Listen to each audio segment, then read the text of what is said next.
Hello and welcome. My name is Hiya and I'm here to talk about my books, specifically the books I read during the month of May in 2025.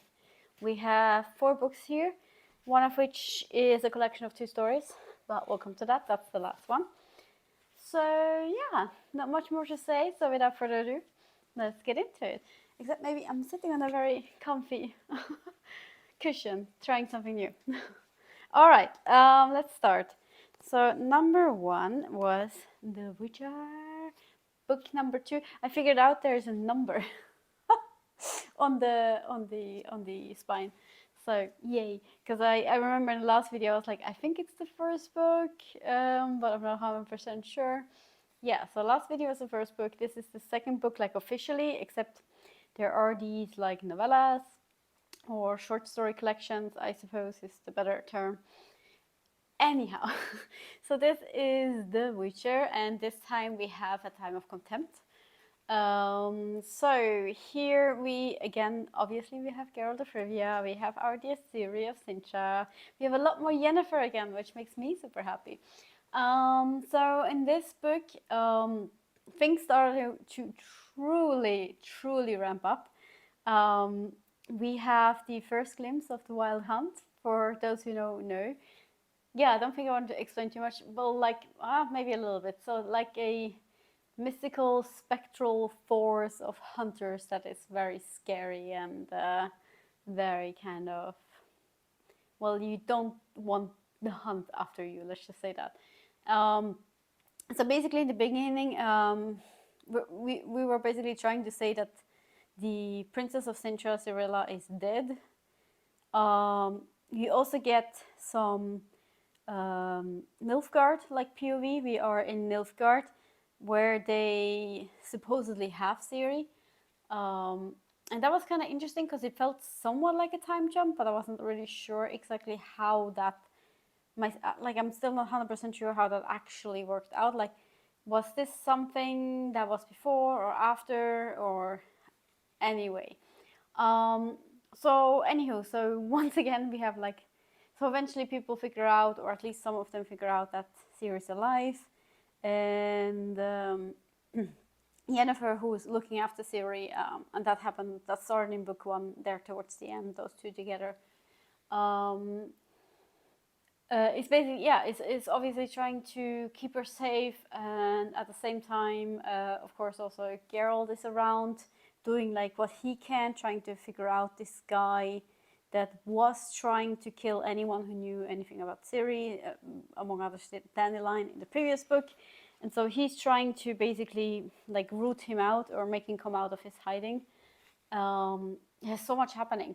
And then we also have the sorcerers and sorceresses who have like their huge kind of meeting and basically agreeing what should they do about the war in Nilfgaard, which is currently at a sort of a stalemate. But there's still some raids from some elves helping Nilfgaard, because Nilfgaard promises them to be treated better and that they have their own kind of land. So there's really like stuff is ramping up and there's a lot happening, and yeah, I don't think I can say much more. This is going to be one of those difficult ones, like the Expand series, where I kind of want to talk about the book, but I don't want to spoil the previous books. I don't, obviously I can't spoil the books after because I haven't read them yet. Well, I do know the story to a certain extent, at least. Regardless. So yeah. So what, I loved it. It was an awesome book. I don't remember if I gave it 4.5 or 5 stars, but somewhere around that. So definitely more than 4 stars. It was fantastic because we really had a nice, in my opinion, like POV switching. I had a few mini gripes. One of them was, so the title is again Time of Contempt. And the amount of time the word contempt is uttered by people in dialogues feels like a teenager was writing that. I'm sorry. There's just like, it just felt so unnatural. Not maybe like one person said it in a way when it made sense, when it was intuitive, all the other times it just completely ripped me out of the story, because I was like, okay, yeah, I know it's the title of the book, you don't have to say it 20 times. And they do say time of contempt, like the whole thing, like over and over again, or we only have contempt and this is the time of contempt, blah blah blah, over and over again. So that was, yeah, not, in my opinion, nice. It really pulled me out of the story every single time that happened, except that one time when it actually did fit. So that was a minor gripe. And then, I don't know, like there was one section with Siri when she's like alone. Again, I don't want to say too much. And it went to the point where things went a little like too bad in a way. Like to the point of where it's difficult to like again stay in the story because there's just too much disbelief that she would actually survive it. So it went a little bit too far. Like in general, I don't like the stories who have like a hero that's basically half dead, ribs are broken, arms are broken, they're bleeding, they have been bleeding for 2 hours, and then they still get up and fight and win. You know, that kind of it. It wasn't that bad, not even nearly that bad. But it had a little bit, it went in that direction. I was like, okay, if you don't stop soon now, if she doesn't get out of this in a natural way soon, then I can't believe this anymore. So, but then that's basically when it stopped. So, but yeah, I still want to say it. So those were my 2 minor gripes. So that's why it wasn't a 5-star. But hey, I really did enjoy it. It's like, especially the characters, Geralt, Ciri, and Yennefer, just fantastic. How we get to know more and more. Also Kira Metz is in this one, for those who know, which was really cool, reading about her, and Triss a little bit as well. And she's on the side, so I'm fine with that. those who saw my previous review know I'm not a Triss fan, so. But she was on the side and she was helping us, and also Philippa Eilhart, of course. We see Tisea as well. So lots of, again, I'm just throwing out names. I hope. If you know, you know. There's just all of them were sorceresses. Yeah, so excited to continue this series. So I have already bought book number 3. All right. Okay, I'm always talking so long about The Witcher. Well, that's a good sign, I suppose. No, that's not the next book. We're in the wrong order. This order. The next book I watched was The Housekeeper and the Professor by Yoko Ogawa. Difficult to explain this one. So this is like a story about a man, a very like smart, intelligent man who was a math teacher, who through an accident got like a memory injury thing, so that he only remembers like, how much was it? I think 2 hours or 90. Yeah, I think it was like 2 hours or something like that, or 4 hours. And then like his memory would reset. So. And he needed a housekeeper. And basically, like all the previous housekeepers had like left or for some reason were kicked. And so when our protagonist goes there to be his housekeeper, she also in the beginning, like he asks weird things like, what is your shoe size? But he's so in love with numbers, any kind of numbers. And like he knows lore about them and what's special about them, and if they're fit in a certain sequence and things like that. And at first I was maybe slightly worried that would be too much math in it, and there is some math in it, but it's rather simple math for the most part. But what's why it's not like jarring is because the housekeeper herself, she's just a housekeeper.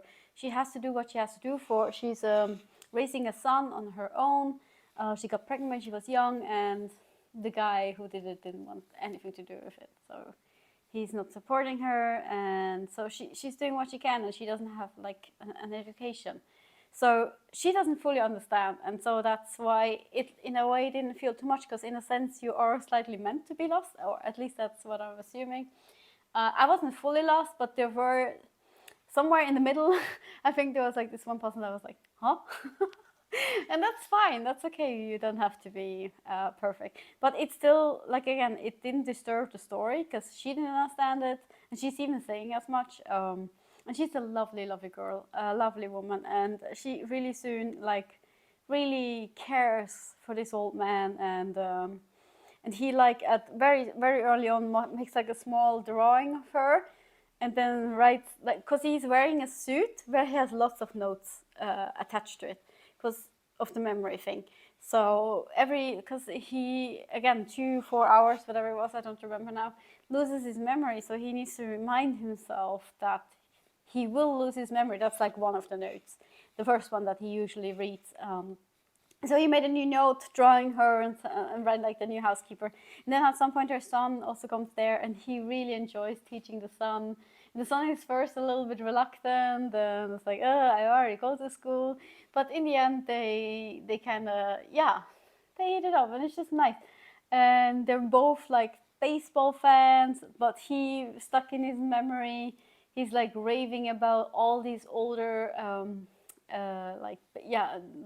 big hitters in the baseball that are long gone, but they don't have the heart to tell him, because once they did accidentally tell him it was the son, and he got really distressed, which is very understandable.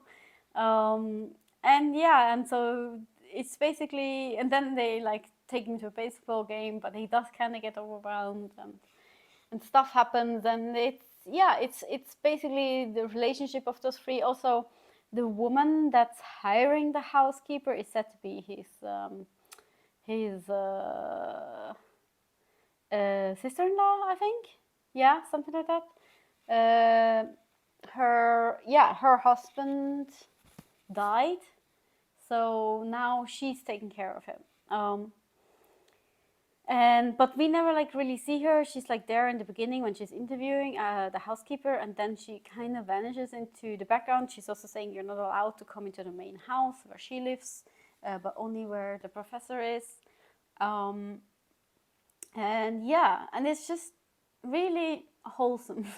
All in all, it's just very nice, and it's also very interesting on how they deal with the memory thing, and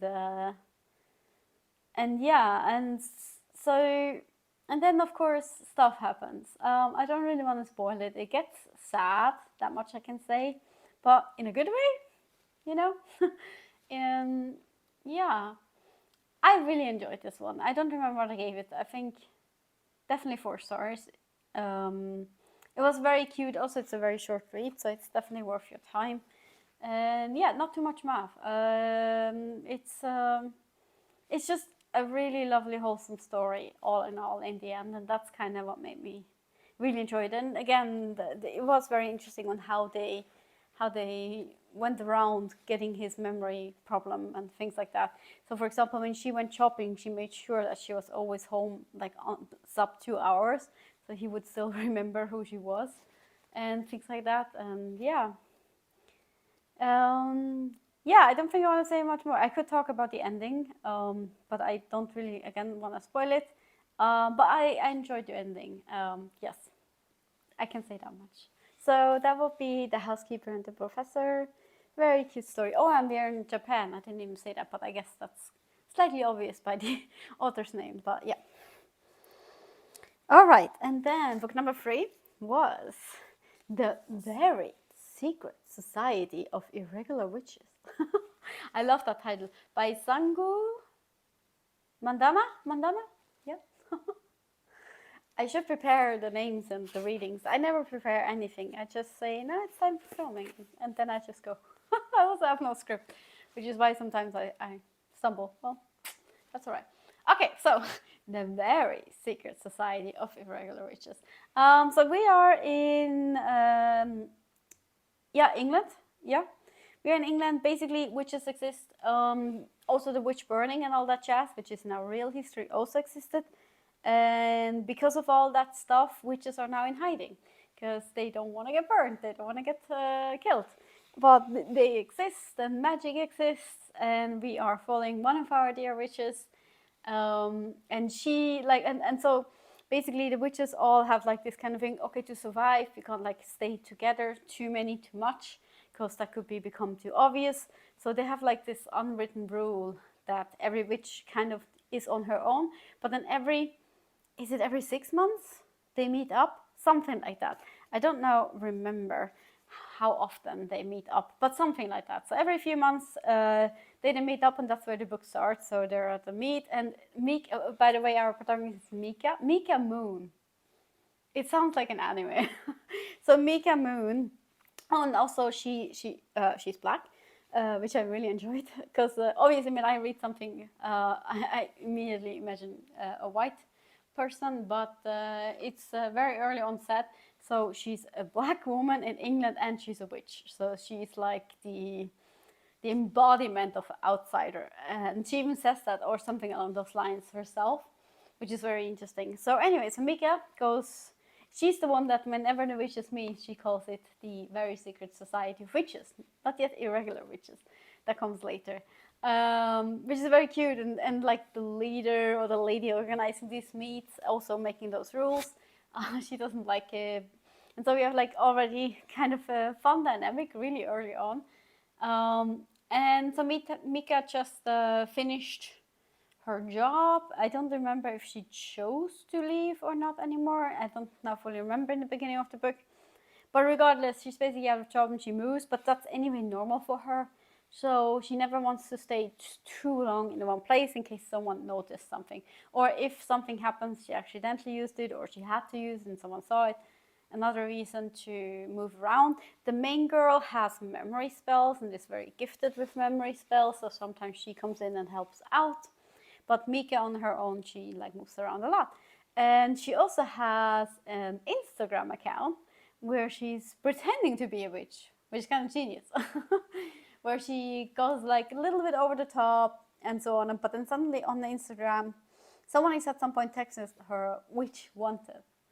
And she's like, that's weird. And so in the end, she's too intrigued. So she goes to like this fancy house that almost couldn't be found, where there lives a couple of elderly people, one guy in her age, the librarian, and then 3 kids. And basically, this guy that wrote to her, which he's such a lovely, I don't remember his name. God damn it. I hate that I don't remember his name. I'm not gonna, I don't think I will find it. But he has his boyfriend. I'm not sure they're married. Are they allowed to marry in England? I hope so. But regardless, they are the cutest couple in this book. I swear to God, that how those two love each other is just adorable. I loved it so much. Anyway, so we have those two like elderly. We have the librarian. Oh, and we have a housekeeper. I think she's somewhere in between the two groups. So because, yeah, they're approaching 80, I believe, the older ones. Yeah, and Mika herself, I think she says she's 30 plus, 31 or something like that, which is kind of funny because even like from the cover and from the title and from the style in the book itself, as I was reading, and I don't mean this in any like degrading way, it felt like a children's story. I'm not gonna lie, like the way it was written, I felt I was like reading a children's story, and I had to keep reminding myself that Mika is not a teenager. She's a 30-year-old woman. But the way the characters spoke and behaved, and it was all kind of like, let's be jokey and stuff like that. Yeah, I don't know how to else say it. But again, this is not in a bad way. I actually love children's stories. I like to read them. Although there was a slight disconnect on what was really the case and how I perceived it. So anyway, so then basically, long story short, they tell her the 3 kids are witches and they need her help so they can hide it. Because apparently a solicitor is coming for the woman who's owning the house, who's also a witch, but who is always traveling and never home and hardly cares. Like, she had saved those 3 witches, she had brought them there, adopted them, but she's so in love with archaeology that she keeps leaving.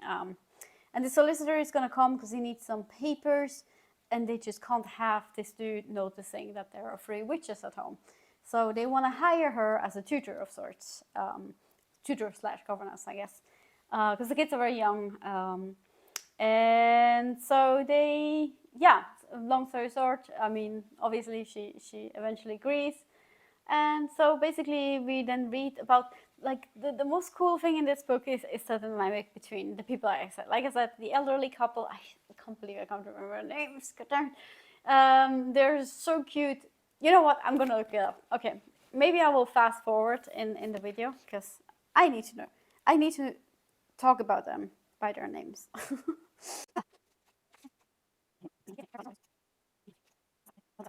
Okay, yeah, I definitely need to fast forward this. I am back. All right, so it's Ian and Ken. So they are our elderly couple. Lucy is the housekeeper, and Jamie is the librarian. And it's a big, like, fancy house. It belongs to Lillian, and the leader was Primrose, I think. Yes. I didn't look her up. That was one of the names I remember. Yeah. Okay. Anyway, so it's basically about the dynamics between Ian, Ken, Mika, and Lucy and Jamie. And Jamie is like this really scowly, like, I don't trust her, because he, in a sense, has become the father of the three kids, and the three kids have also very weird names. So one's called Terracotta, and she's also like very negative and doesn't want to accept Mika at first. We have Rosetta. Is she the youngest one? I think she might be the youngest one, and we have Altamira. So really like special names, but it's kind of cool. Also, so they come from all over the world. Now I don't fully remember on their races. I believe they might also. Are all of them dark skinned? I don't remember now, if I'm perfectly honest. The girls' looks isn't mentioned too often. Yeah. Anywho, let's talk about the book, shall we? So it's about the dynamic of these people, adults plus kids. It's about teaching magic, which is very wholesome, very cute. It's an interesting system that apparently magic is everywhere in the air. It's almost like dust. And if you are a witch, you're able to see it and to use it. And magic is drawn to you, and it can also be kind of mischievous, the magic itself. So even if you don't use it, the magic will make you use it, which is how accidental spells can happen and things like that. So it's very, very interesting kind of magic system. And yeah, so they are then training towards when this solicitor is coming. We have people trusting each other, not trusting each other, and doing stupid things and trying out things we're not supposed to try out. And there's a romance, obviously. And here's one thing. So I'm just gonna say one thing. It got. Yeah, I guess I can say that. Maybe that's a mini spoiler. I can do just a spoiler marking, I guess. So it does get spicy between the in the romance thing, and that was kind of because I told you, like, reading it feels like a kid's novel, and then you get the spicy romance scene, which is like, oh, it was just a slight disconnect. But yeah. Anyhow, all in all, yes, I loved it. I thought it was cute. I liked it. 4 stars. It's a really wholesome story, all in all. Yeah, it's not only good. Obviously, stuff goes wrong, and yeah, the visit doesn't go as well as it should, and things like that. And what are you gonna do? Who knows? You have to read it. So, the very secret society of irregular witches. And lastly, nonfiction. I don't very often read nonfiction, but I read Virginia Woolf, A Room of One's Own, and Three Guineas. Love this cover, by the way. Beautiful lady. All right. So, and also, I don't annotate, or normally I don't, but I have lots of annotations here, even very few up here. So how to say? So, A Room of One's Own apparently is like a sort of an essay by Virginia Woolf, and also lectures that apparently she gave at women's college. Because around that time, women's colleges were just about happening, because previously women were never allowed to study, they weren't allowed in colleges, and so when finally they are allowed, she's like one of them that gets to speak there. And so it's written in a way where apparently the question has been asked to her, like, women and fiction, that she should speak, write about that. And she does it in a way almost like she was writing a letter to answer the person or the group of people that asked her that question.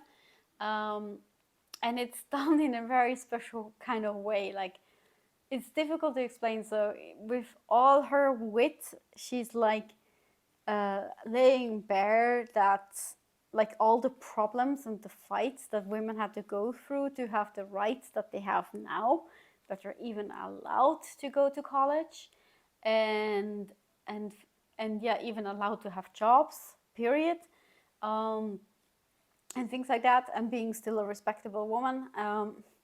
And so yeah, so she's like, basically, why it's called A Room of Her Own, she's arguing in the end that for women in fiction, so that a woman can be a successful fiction writer, she needs a room of her own, because we're still in the headspace of woman takes care of the home.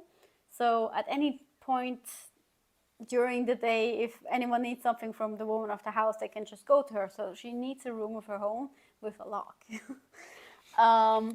And the second thing was that she needs 500 a year, obviously adjusted to that period of time, basically meaning she needs her own independent money that she can spend as she needs in order to be able to be a successful writer. And she argues it really well, and that's like why I kind of had all these markings, because some of the things she said was like, holy shit. And some of it also, like, I've known, of course, women's right came late, we were allowed to vote very late, and all that jazz. It's just, yeah, like, anyone knows, right? But kind of reading it through Virginia Woolf's eyes made me slightly angry from time to time. It's like, oh, why, was it really that bad? Well, yeah, clearly. Very interesting read. And then Three Guineas, the second short story, it's not a short story, it's again an essay, is apparently someone written her a letter asking her to sign a memento, society kind of thing, and secondly asking her how to help prevent war. And then she writes back a letter that is, I don't know, 120 pages or something. I don't even know how long it is. Three Guineas. Where does it start? I'm going to show you. It's endless. Yeah. This part, this side, this one. All of this is her response, all of that. And I mean, this one is also huge. But yeah, so it's from page 117 to 278 or something. Yeah. 150-page letter. Anyway, so how to prevent war. And again, she goes on like a similar kind of way. She's like looking, okay, how can we, female, help you to prevent war? We who do not even have a voice, and things like that. So then she takes like that angle, and basically she promotes that 3 guineas are needed, one for like helping women in profession, that they should be more supported. The other one was to rebuild or have better colleges, also obviously for women as well.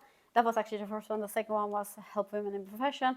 And the third one was because he was like saying, yes, we are trying to build this society of more equality, and we're rooting for peace and things like that. And so she's like, yeah, so and the last guinea you can have, but I'm not signing that, because right now, as the world is right now, we're not equal.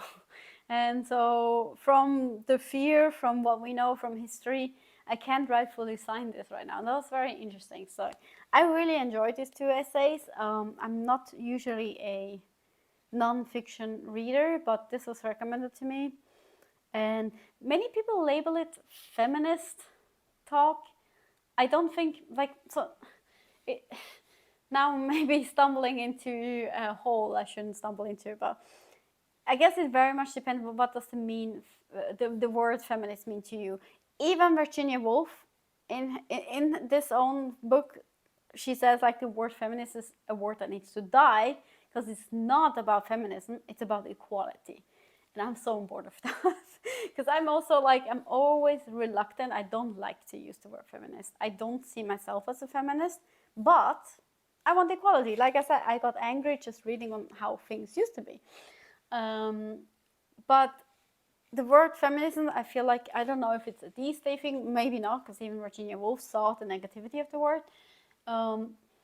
That it's just, yeah, it has a negative tone to it. It means like only pro women, anti against men, and that's not the point.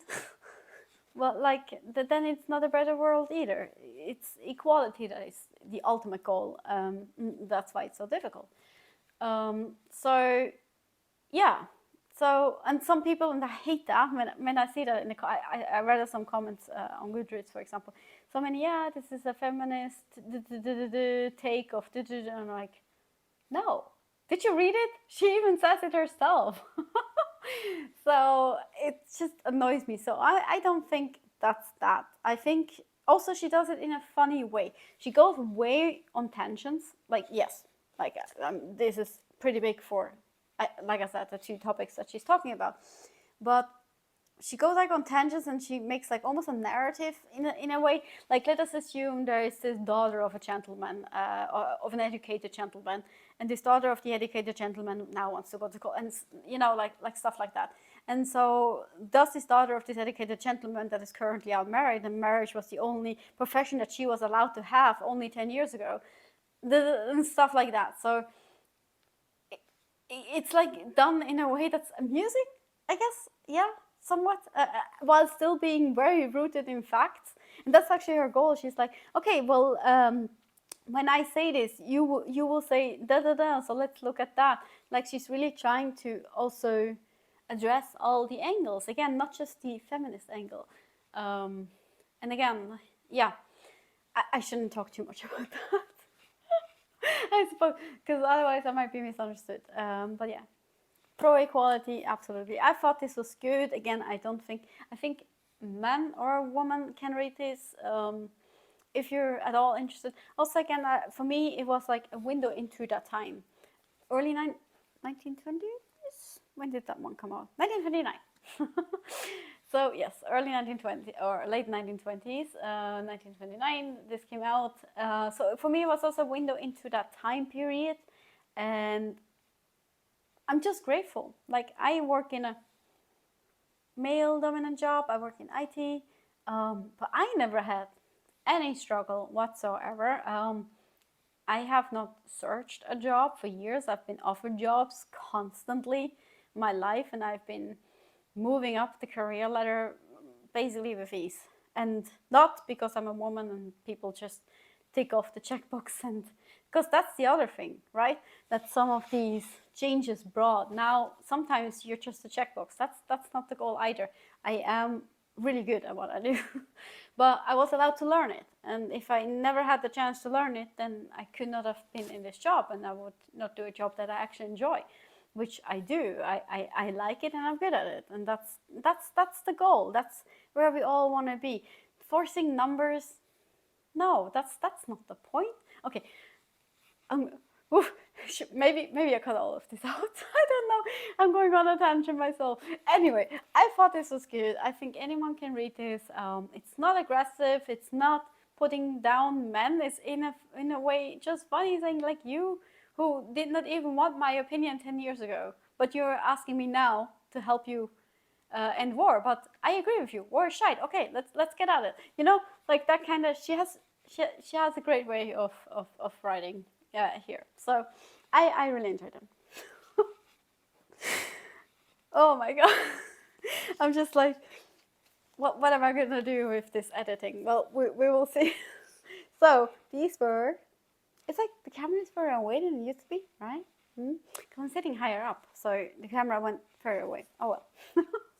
Anyway, these are my books. Yeah, not much more to say. No.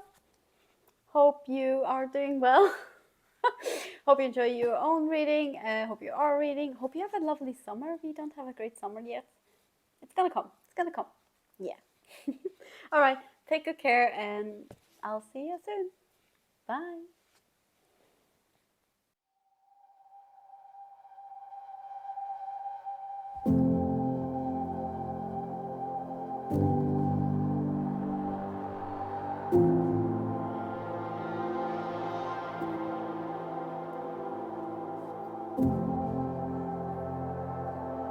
you.